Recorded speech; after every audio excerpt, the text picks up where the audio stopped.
I'm going to critique this townhouse in Upper East Side. So if you decide to buy a townhouse in New York, you won't make the same mistakes. At the end of the video, I'm going to give it an Arvin score based on my 10 principles of quality. My name is Arvin Haddad. I'm the How to Buy a Townhouse guy. Let's watch this video together.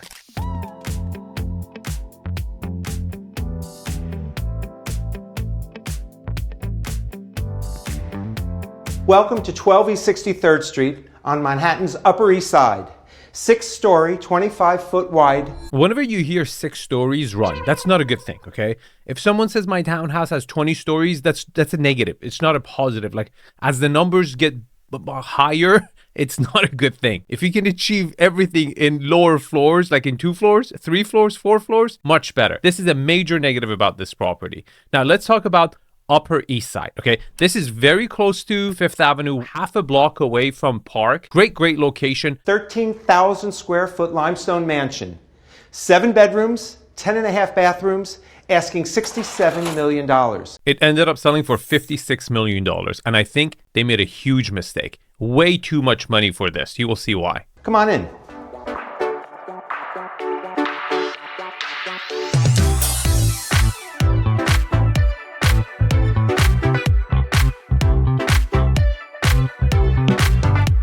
So this is one of the most spectacular, if not the most spectacular floor in any house or apartment in New York City, and I'm going to show you why. Well, first, let's look at the floor plan, because I'm sure he says that about every freaking listing he has, okay? Look at this floor plan. Super narrow, super long. Now, on paper, you're looking at this, but Arvin, they achieved everything, right? They have a swimming pool, they have a massage room, they have a fitness room, they have a bar. But let's see in practicality, like actually how it plays out, if you would ever be happy with any of these spaces. Yes, the sound you hear is the waterfall overlooking the indoor swimming pool and lounging area. This is half of the spa floor. This is where you go to get some exercise on a rainy day when you don't feel like leaving the house and you just want to swim a few laps. Babe, I did 6,000 laps this morning. I feel fit. Doing laps in this pool? Are you serious? You can't do laps in this pool.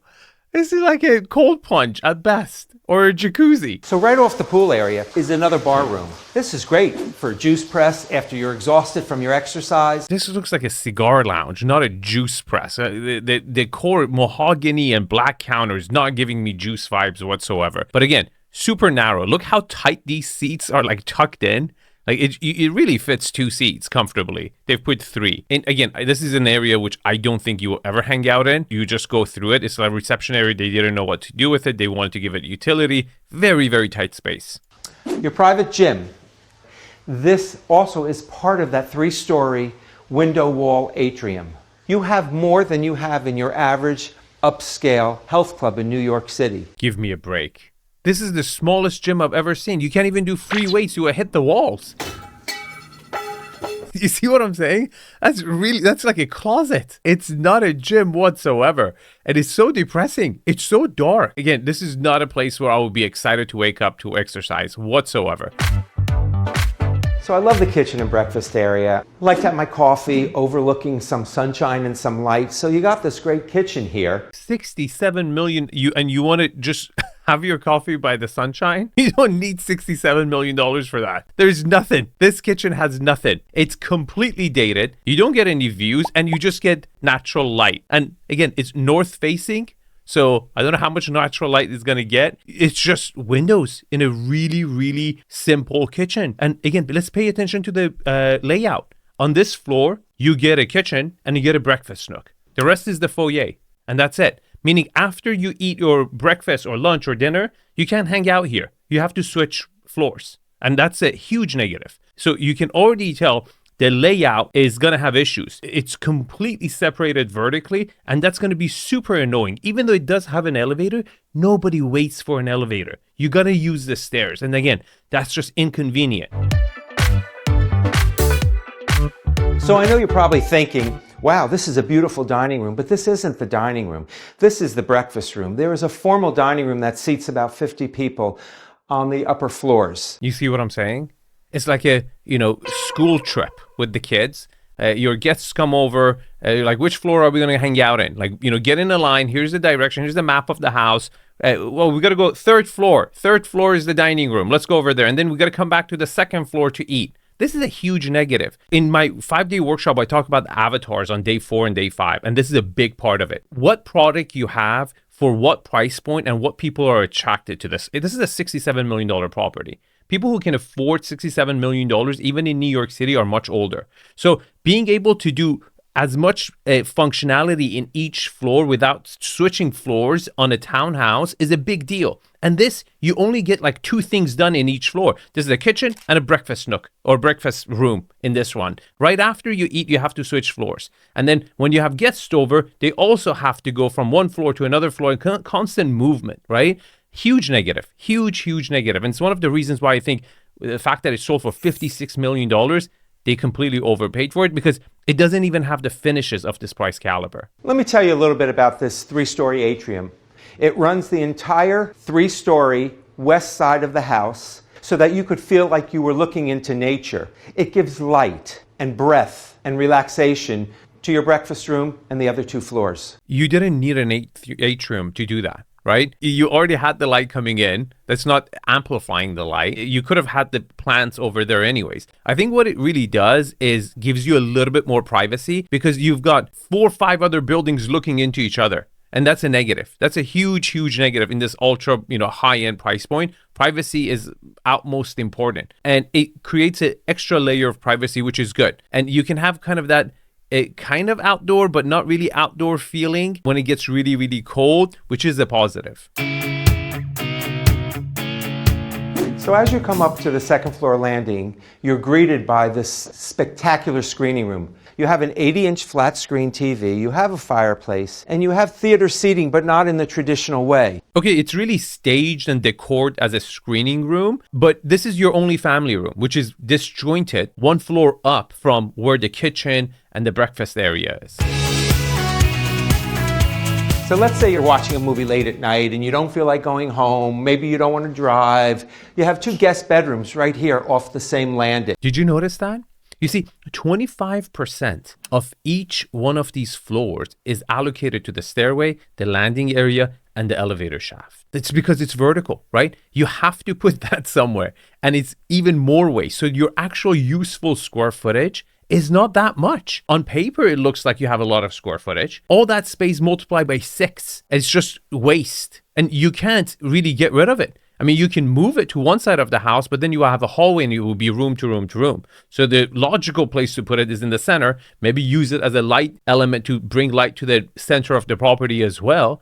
But then every floor is to the right or to the left. Again, all negative. I much rather not even get views, have a 2-story, 3-story, or even maybe 4-story townhouse and get everything done on a much wider lot that has a layout that you can have 4 or 5 elements on the same floor, so you have less reasons to switch floors. Way better. And if you want to view property, then you're looking at the wrong place. You should go get a penthouse, or at least get front row park view where you can actually get a view to the park and you're not blocked by other buildings. So what's so cool about this guest suite is that you're opening up these French doors thinking you're getting fresh air.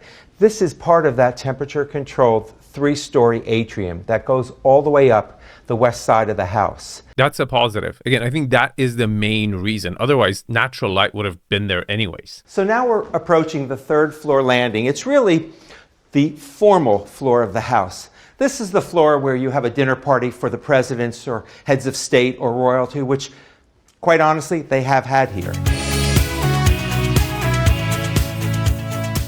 And doesn't everybody need a 2-story living room with the Juliet balcony overhead?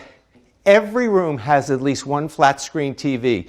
Take a look above the fireplace. TV's on, but when it's not, it looks like a mirror. The upper part of the living room have custom built-in bookcases. It serves as a library. Okay, I really like the volume and scale over here. Again, even though it's a little bit more vertical than the width that you would have really needed, but the sad thing is you're rarely ever going to use this space. How often are you going to have guests over? And you've allocated the best part of the house, best scale, most open, to when you're going to have events, and you're just not going to get used that often at all.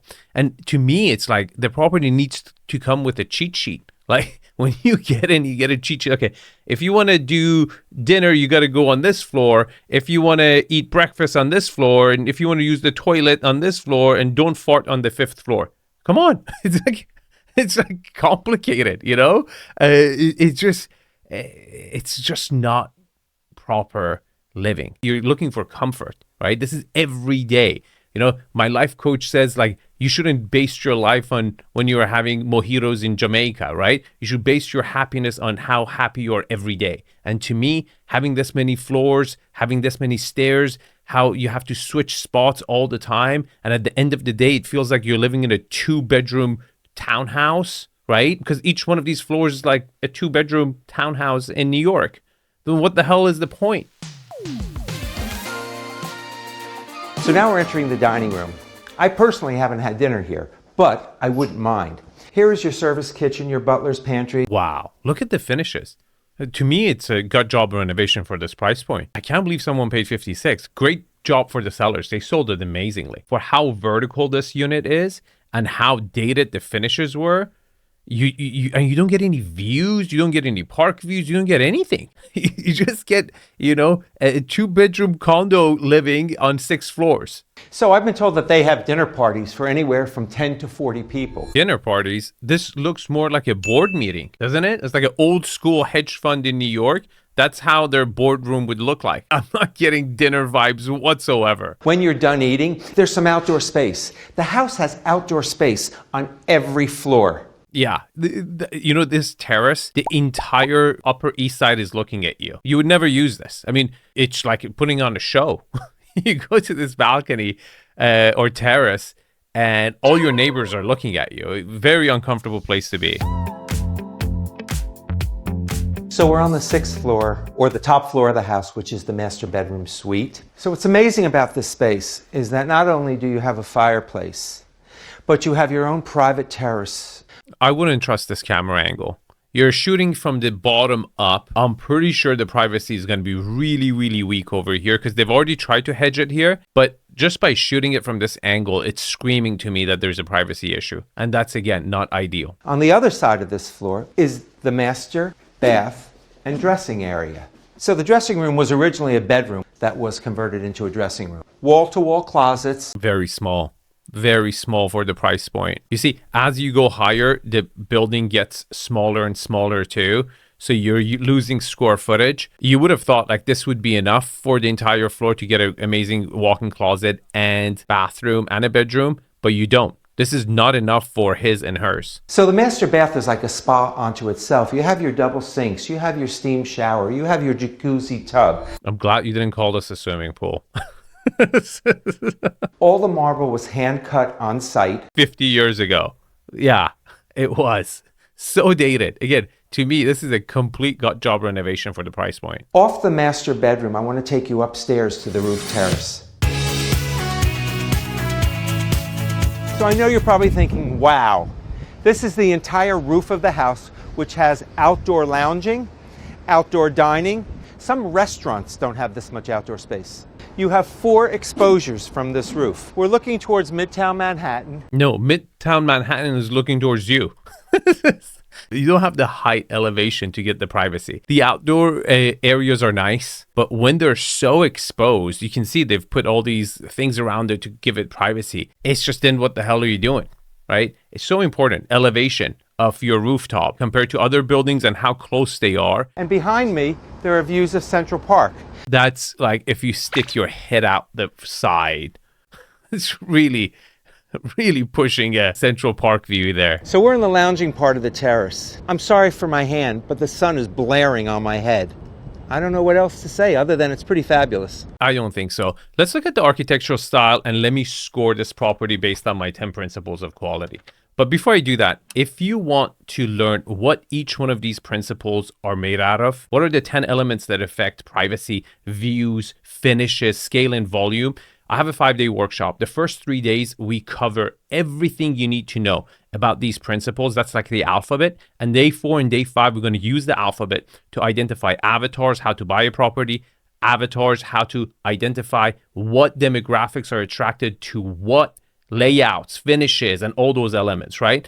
You will have a really, really good baseline after this course to make much better decisions in your real estate. Because let's face it, you're going to buy and sell real estate for the rest of your life. This is the basic that you should have learned in school. No one talks about this stuff. So this would significantly impact your net worth, because by the time you retire, 80% of your net worth will be in the primary residence that you own. This is super, super important. Link is in the description. Okay, I'm going to score this and give you guys an Arvin score. Location, I'm going to give it a 9. Upper East Side, fantastic, fantastic location. The only way you could really get better to this if it was like on the park. Lot quality, it's a 2.